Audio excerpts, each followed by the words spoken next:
जय श्री राधे दोस्तों, जय श्री कृष्णा।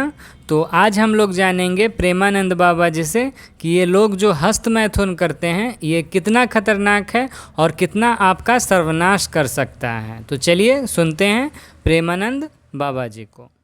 हस्त मैथुन एक अष्ट मैथुनों के अंतर्गत है और ये भयानक रोग है, भयानक रोग। इसमें संकोच की बात नहीं, जैसे डॉक्टर से संकोच नहीं, ऐसे शास्त्र और सदगुरुदेव ये संकोच का विषय नहीं। ये वो भयानक रोग है जो कैंसर से भी, टीवी से भी बड़ा भयानक रोग है, बड़ा भयानक रोग। उसकी तो औषधि, इसकी औषधि नहीं है। वो तो प्रारब्ध से आ रहा है। ये आप वर्तमान क्रिया को बिगाड़ कर अपना नाश कर रहे हैं। छोटे छोटे बच्चे जब स्कूलों में जाते हैं और उनको गलत विद्यार्थियों का संग मिलता है तो प्रत्येक 100 में एक को नहीं कह सकते, 99 के जैसा हम मिले हैं अभी तक, 100 में एक को नहीं कह सकते, लेकिन 99 ऐसे मिले हैं, 100 में 99 जो इस रोग से ग्रसित हैं। पहले शायद वो पढ़ाई अपने लोगों के यहां नहीं थी। आज हमें बच्चे बताते हैं कि एक चैप्टर भी इसी प्रसंग का रखा जाता है। किसी विद्यार्थी जीवन से आए हुए साधु वेश में अपने उपासक ने बताया कि हम लोगों को शिक्षा दी जाती है कि जैसे खून निकल जाता है तो नया खून और बलवर्धक बनता है, ऐसे ही इस ब्रह्मचर्य का नाश करना अति आवश्यक है, क्योंकि वो हटेगा तो समस्त मांसपेशियों में नई शक्ति जागृत होगी। बोलो कितनी बड़ी हानि की बात, कितने बहुत बड़े दोष की बात है। छोटे छोटे बालकों की जिनकी किसी भी तरह से ब्रह्मचर्य नष्ट करने की अवस्था नहीं हुई, वो अपने ब्रह्मचर्य का संहार कर रहे हैं केवल केवल मनोरंजन के लिए। प्लेग, इन्फ्लुएंजा, ये रोग इतने बड़े महामारी नहीं जितना महामारी ये रोग है, जिसे बच्चे और बच्चियां खिलवाड़ समझ रहे, मनोरंजन समझ रहे, ये करना आवश्यक ही है ऐसा समझ रहे, सुविधाएं दी जा रही, कहा जाता खेलो हंसो, मार दिया। अभी किसी योग्य नहीं हो पाए और उनको सारी योग्यता नाश करने की शिक्षा दे दी गई और नष्ट हो गए। ना वो गृहस्थी लायक रह गए, न विरक्ति लायक रह गए। ये जो हस्त मैथुन जनित महारोग से, भयानक रोग से ग्रसित साधक जो भी मनुष्य, जो भी बच्चे हैं, सावधानी, बिल्कुल अपनी मृत्यु का वर्ण कर रहे हैं। और हम ये पक्की बात कर रहे हैं, 100 में 99 इस दोष से ग्रसित हैं। 100 में 99, 98 नहीं, 99। और हम जब उनसे पूछते हैं तो पता चलता है ये केवल स्कूल में ही पूरी ट्रेनिंग हो जाती है। आपस में 4 बच्चे बैठकर ऐसे गंदे आचरण से युक्त हो जाते हैं जो जीवन में इससे निकल पाना बड़ा कठिन है। नाना प्रकार की, गंगा की कसम, यमुना की कसम, भगवान की कसम, गुरु की कसम, सब कसम एक तरफ, खाने के बाद वो 1 मिनट बाद जहां वो अपने स्वरूप में कामाग्नि जागृत हुई, नष्ट हो जाता है साधक। ये जो हस्त क्रिया के द्वारा अपनी वीर शक्ति का नाश कर रहे हैं, बिल्कुल समझ ले ये अनिष्टकारी चेष्टा पहली बात अगला जन्म तुम्हें मनुष्य का नहीं होने देगी, क्योंकि तुम इतना भयानक अपराध कर रहे हो। हर वीर शक्ति में वो जीवाणु है जिससे मनुष्य का जन्म होता है। आप उसको किस तरह से नष्ट कर रहे हैं, पहला महापाप तुम कर रहे हो।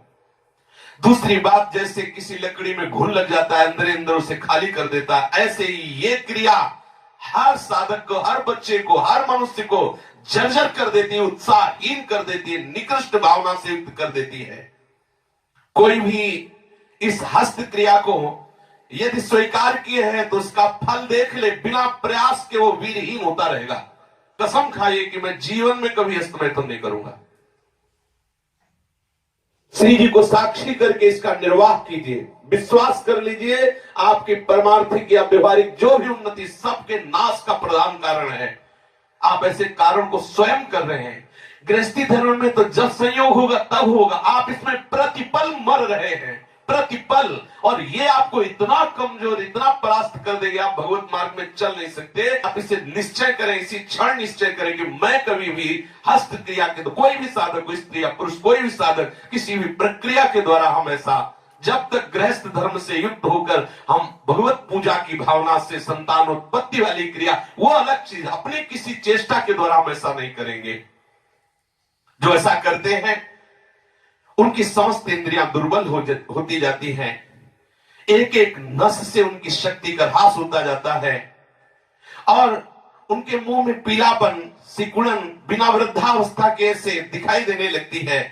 नस में दौर्बल्य, बार बार स्वप्न दोष, नाना प्रकार के गंदे संकल्प, नाना प्रकार की जलन उनके हृदय में प्रकाशित हो जाती है और वीर शक्ति इतनी द्रवित हो जाती है कि उनको पता ही नहीं लगता कब स्खलित हो गई। इसलिए साधक सावधान, ऐसी गलती बिल्कुल न करे, बिल्कुल न करे, क्योंकि शरीर के भीतर एक मनोवाह नाम की एक नाड़ी है। इस नाड़ी के साथ संपूर्ण नाड़ियों का संबंध है।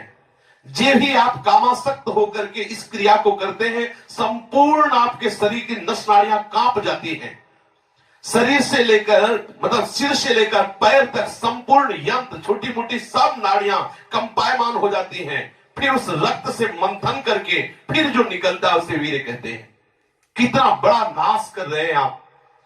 इस धातु से दौर्बल्य, प्रमेह, स्वप्न में, मधुमेह, बड़े कठिन कठिन रोग घेर लेते हैं। पक्षघात, ग्रंथिवात, संधिवात, अपस्मार, मिर्गी, पागल पर भीषण भीषण पीड़ाएं शरीर में, न जाने कितने निंदनीय रोग इस क्रिया के द्वारा होने लगते हैं। इसलिए प्रत्येक उपासक को, चाहे वो गृहस्थ मार्ग का हो या विरक्त मार्ग का हो, बिल्कुल ऐसी क्रिया ना करे। जब कोई हस्त क्रिया करता है तो उसके सीधे कलेजे पर धक्का लगता है। जब क्रिया करता है तो संपूर्ण नस नाड़ियों में हलचल और हृदय पर धक्का लगता है, जिससे उसका दिल कमजोर होने लगता है। और वही सबसे ज्यादा, जिसे हार्ट अटैक कहते हैं, वही कारण होता है। वीर चरण ही उसका प्रधान कारण होता है। क्षय, खांसी, श्वास, ये क्षमा महाभयानक रोगों का बुलावा है। हृदय रोग से पीड़ित अभागे मनुष्य किस क्षण मर जाए कोई पता नहीं। मस्तिष्क पर जो एक ऊर्जा शक्ति, विचार शक्ति होती है, वो नष्ट हो जाती है। जो ये हस्त क्रिया को करते हैं उनको देखते ही पता चलता है करते हैं। कुछ ऐसे लक्षण होते हैं जिनको देखने से ही पता चलता है ये सब वो प्रतिपल अपने आप को चौपट कर रहे हैं। कितना पागलपन है। आप अपने जीवन को नष्ट कर रहे हैं। पागल खाने में अगर देखा जाए तो 5 आदमी ऐसे मिलेंगे 100 में जो किसी अन्य घटना से पागल हुए। 95 ऐसे मिलेंगे जो विषय के कारण पागल हुए, जिन्होंने ब्रह्मचर्य को छीण किया है और उनकी मेधा शक्ति कमजोर हो गई और पागल हो गए हैं। ये व्यभिचार प्रवृत्ति किसी भी लायक नहीं रहती। सैकड़ों पागल खाने में जांच करने पर ज्ञात हुआ है कि जितने भी पागल हैं उनमें से 95 केवल इस बात से पागल है, भ्रष्ट आचरण से।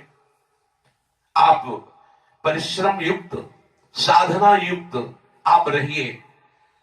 ये आजकल के माता पिता स्वयं सावधान नहीं, बच्चों के सामने ऐसी चेष्टाएं करते हैं कि उनकी सामर्थ्य नहीं कि अपने बच्चों को रोक सके। वो समझते हैं कि बच्चों से ये बातें करना ठीक नहीं है। लेकिन आप समझिए, अगर बच्चों को आप एक छूट दे रहे हो, आप उनका कितना जीवन नष्ट कर रहे हैं। उनकी आंख, नाक, कान, जिह्वा, वाणी, पैर, त्वचा सब कमजोर हो रहे हैं। और इस कारण जब वो गृहस्थ धर्म में प्रवेश होते तो गृहस्थी लायक नहीं रह जाते, गृहस्थी लायक नहीं रह जाते इन क्रियाओं के करने के कारण। माता पिता को, सदगुरु को चाहिए, उपदेशक को, कि अपने आसपास इस बात को कहे कि वो कभी ऐसी गंदी चेष्टाएं ना करें।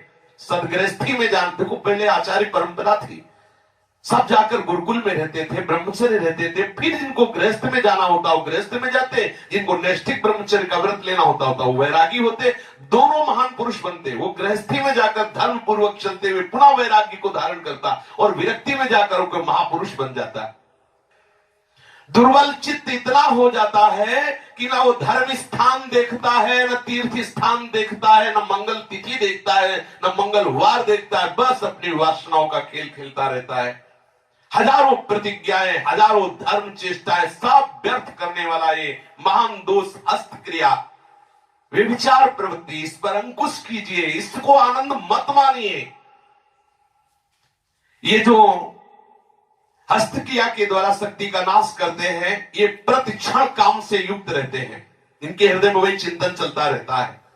बालक अवस्था से लेकर के यौवन अवस्था तक देखिए आप, इनकी आंखों में देखिए, न तेज होगा न इनकी गंभीरता होगी, बहुत चंचलता, निस्तेज आंखें होगी, चेहरा पीला पड़, जब देखो तो ऐसा लगता है कि शर्मिंदा हो रहे हैं, मुंह छिपा रहे हैं, ऐसा लगेगा। पहला लक्षण है। दूसरा, कुछ इतने निठल्ले, ऐसे दिखावटी स्वभाव के, ऐंठ में, अकड़ में, गर्मी में रहते, ये वीर शक्ति के नाश का लक्षण है। गंभीरता नहीं, शांति नहीं, उदारता नहीं, धैर्य नहीं है, वो अपने को बड़ा दिखाना चाहते, ये सब उसके नाश के लक्षण हैं।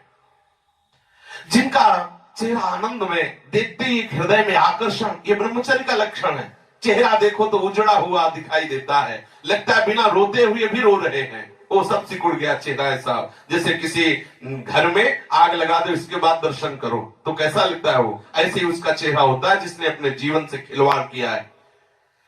जो स्वभाव से ही रुक्ष, चिड़चिड़ा, क्रोधी, बात बात पे एकदम रूखा, चेहरा पीला पड़ रहा, फीका पड़, वो चेहरा पीला प्रेम का नहीं, वो चेहरा प्रेम में पीला पड़, प्रेम में नहीं, यहाँ काम की बात हो रही है। मुख पिया आई फिर गई, बदल गए तन रंग, ये प्रेम का लक्षण नहीं, ये काम के लक्षण की यहाँ बात हो रही। वो मुर्दा की तरह निस्तेज खिन्न छिन्न ऐसे ही घूमता रहता, कोई लक्ष्य नहीं, कोई उद्देश्य नहीं, बात बात में आलस्य, बात बात में गुस्सा। जो गालों में बिना कोई गुलाबी कुछ लगाए जो गुलाबी दिखाई देती है वो ब्रह्मचर्य की होती है, और जिनके ब्रह्मचर्य क्षीण हो जाते हैं, झाई पड़ जाती है। देखो देखने में तो लगता है क्योंकि बोले कितने को, बोले 18 के, 18 में तो उसकी दुर्गति हो रही, तो 28 और 48 में क्या होगा। जो काले दाग चेहरे में पड़ने लगते हैं, आंखें धसी नजर आती हैं, गाल पीले नजर आते हैं, नाक के आसपास काले काले दाग यहां ऐसे प्रकट हो जाते हैं, ये सब लक्षण हैं जो उन्होंने अपनी शक्ति का नाश कर दिया। सावधानी के द्वारा इस जीवन को आप बर्बाद ना करें। जो 12 वर्ष की अवस्था के बाद से शुरू किया कर, 12 वर्ष हैं, कितने से बच्चे हैं, कितने चलना मुश्किल हो गया, चलना मुश्किल, तब कसम खवानी पड़ी। वो तो लक्षण पता है ना, तो कसम कि तुम्हें हमारी कसम, यदि हमें आप तनिक भी मानते हो, संत मानते हो, गुरु मानते हो, कसम खाओ आज के बाद ऐसा, तब उनमें चलने की सामर्थ्य आ रही। बच्चे हैं, खिलवाड़ हो गया, उनके लिए खिलवाड़ हो गया और अपने जीवन को नष्ट कर दिया। अभी 14, 13, 15, 18 ये अवस्था है। जो लोग ये कहते हैं ना कि खेलने खालने की अवस्था, वो थोड़ा सुन ले कि कौन सा खेल खेल रहे हो, क्या खा रहे हैं, ये खेलने खालने की अवस्था है। अरे ये वो अवस्था है जिसमें जो चाहो तुम बन सकते हो। जो इस वीर शक्ति का नाश करते हैं वो बिना बुढ़ापे के सारे लक्षण बुढ़ापे के उनमें होते हैं। कमर में दर्द है, चला नहीं जा रहा है, थोड़ी चढ़ाई में हांफने लगे। अब अवस्था कितनी, बोले 18 की। इस अवस्था में तो मतलब दिशाएं भी कांपे, वो अवस्था है। अब तो दिखाई नहीं देता कोई जवाल। चित्त में कुचिंताएं, छाती में धड़कन, बिना भय के भयभीत हो जाना, थोड़े से भी दुख में ऐसा सोचना कि मैं आत्महत्या कर लूं, ये सब बातें उसी की कमी से हो रही हैं। ये महापुरुषों के अनुभव की झूठी झूठी बातों में एकदम घबरा जाना, कोई झूठी धमकी दे दे तो बस वो ऐसा लगता है अब क्या करूं, किसी कमरे में बंद हो जाऊं, अपने आप को प्राण हत्या करके बचा लूं, ऐसा मैं अपने शरीर को न, ये सारे के सारे लक्षण उसी में प्रकट होते हैं। जो ब्रह्मचर्य का नाश करता है, नींद ना आना या सोना तो कुंभकर्ण की तरह मुर्दे की तरह सो जाना, आलस्य, जरा जरा देर में वो निरुत्साहित बातें, आंखों में जलन, भारीपन, ये सब स्वप्न दोष अधिक होना, ये सब उसी के लक्षण है जो आपने गलतियां की है। जो सावधान नहीं रहता तो जब वो लघु शंका को बैठता है तो सबसे पहले वीर शक्ति का श्रवण या सबसे बाद में, दोनों में जैसा अभ्यास हुआ, आप सोच में बैठे, लघु शंका में बैठे तो सबसे पहले या तो वो गिरेगा या बाद में गिरेगा। आप सोचो उसकी कितनी बड़ी दुर्दशा है। वीर का पाचन नहीं होता, भोजन का पाचन, रस रस का पाचन, रक्त रक्त का पाचन, मांस मांस का पाचन, जो मज्जा, अस्थि और ये सप्तम धातु वीर का पाचन नहीं हो सकता। इसका पाचन ओज के रूप में होता है, तेज के रूप में होता है, महान शक्ति के रूप में होता है। जो संयम से चलता है, भगवत आराधन में चलता है, उसका एक अलग ही स्वरूप होता है, उसमें एक अलग उत्साह, अलग तेज, अलग ओज चमकता रहता है। सावधानी से चाहे स्त्री साधक हो चाहे पुरुष साधक हो, दोनों को रक्षा करनी चाहिए, खिलवाड़ ना समझो। ये सप्तम धातु बनने में, एक बार के बनने में 30 दिन 4 घंटे लगते हैं, 30 दिन 4 घंटे लगते हैं। जब बहुत सुंदर भोजन सात्विक किया जाता है तो एक बार में संतानोत्पत्ति करने की जो सामर्थ्य वेद शक्ति में है वो 30 दिन 4 घंटे में तैयार होती है, शास्त्रीय पद्धति के अनुसार, शास्त्र सिद्धांत के अनुसार। साधक सावधान रहे, इसे तमाशा न बनावे, इसे मनोरंजन न बनावे, इसे खिलवाड़ न समझे कि कोई देख नहीं रहा। आप जिस कार्य के लिए मनुष्य जन्म धारण किए, चाहे गृहस्थ हो चाहे विरक्त, उसके लिए अति अनिवार्य है आपको ब्रह्मचर्य रहना। ये जो हस्त प्रयास के द्वारा ब्रह्मचर्य का नाश करते रहते हैं, इनको बहुत सावधान हो जाना चाहिए। एक बार ब्रह्मचर्य नष्ट होने में 1.5 तोला सप्तम धातु नष्ट होती है, जो 30 दिन 4 घंटे में तैयार होती है। आप विचार कीजिए, 30 दिन 4 घंटे शरीर की नस नाड़ियों ने जो कमाया, उस सप्तम धातु को आप कितने मिनट में नष्ट कर रहे हैं? कितने बार 30 दिन 4 घंटे में एक बार कमाई हुई वस्तु को कितने बार नष्ट कर रहे हैं? आपकी क्या परिणाम दशा होगी, आप खुद विचार कर लीजिए। कठोर परिश्रम से 30 दिन 4 घंटे में तैयार होने वाली 1.5 तोला अमूल्य वस्तु जो भगवत स्वरूप है, आप उसे कहां बहा रहे हैं? कितनी मूर्खता कर रहे हैं? आप इसको सुनने में बोलने में संकोच लग रहा होगा। घोर पतन का रास्ता अंदर ही अंदर मन को आप दे रहे हैं। इसे मूर्ख नहीं कहा जाएगा और क्या कहा जाएगा? जो इतनी कीमती वस्तु को केवल मनोरंजन के लिए बर्बाद करे, तन मन धन श्वास सबका नाश करने वाला। जैसे फूलों का इत्र, ऐसे ही संपूर्ण मनुष्य का सार ब्रह्मचर्य। एक एक रुपया आप जैसे बहुत कंजूसी से समेट के रखे, फिर कोई चुराने आवे तो आप दे देंगे क्या? ऐसे ही यदि आप ब्रह्मचर्य पर दृष्टि रखेंगे तो आपसे पापाचरण हो ही नहीं सकता। आपको जलन हो जाएगी कि हम कितना जल के कैसे सदाचार से चल रहे हैं, और ये आकर्षण हमारे कैसे ब्रह्मचर्य को नष्ट कर सकते। वो भागेगा, हर स्थिति से भागेगा। वो अपने ब्रह्मचर्य को, और सच्ची मानिए ब्रह्मचर्य में ही सामर्थ्य है हर द्वंद्व सहने की, हर द्वंद्व सहने की। जितने भी साधकों की या मनुष्यों की जो दुर्दशा है शास्त्र विरुद्ध आचरणों से, उसका कारण ब्रह्मचर्य का नाश। जरा विचार करो, जो दिन में 2 बार, जो 3 बार, या 2 दिन में, 3 दिन में, या चौथे दिन में ऐसा करते हैं, आप उन पर विचार कीजिए कि 30 दिन 4 घंटे में तैयार होने वाली वस्तु को वो 2 दिन में, 3 दिन में, या 1 दिन में 2 बार, या ऐसा आप सोचो उनकी कितनी बड़ी दुर्दशा हो रही, वो कहां पहुंचेंगे। आज कसम खा लो, बार बार कह रहे हैं, और ये हम दूसरों के लिए नहीं कह रहे, अपने लोगों के लिए कह रहे हैं, अपने लिए कह रहे हैं। अपने लोगों को कसम खा लेनी है, हम भूल कर कभी हस्त क्रिया के द्वारा अपने ब्रह्मचर्य का नाश नहीं करेंगे। जो अष्ट मैथुनों में वर्णन, हम एकांत में कभी स्त्री से संभाषण कामुक होकर नहीं करेंगे, हम कभी एकांत में खड़े होकर किसी स्त्री को नहीं ताकेंगे, कभी वो हम चेष्टाएं नहीं करेंगे जिससे हमारा भगवत मार्ग रुके। जो गृहस्थ है उनके लिए भी यही नियम है, एक पत्नी व्रत धारण करने वाला ब्रह्मचारी ही कहा जाता है।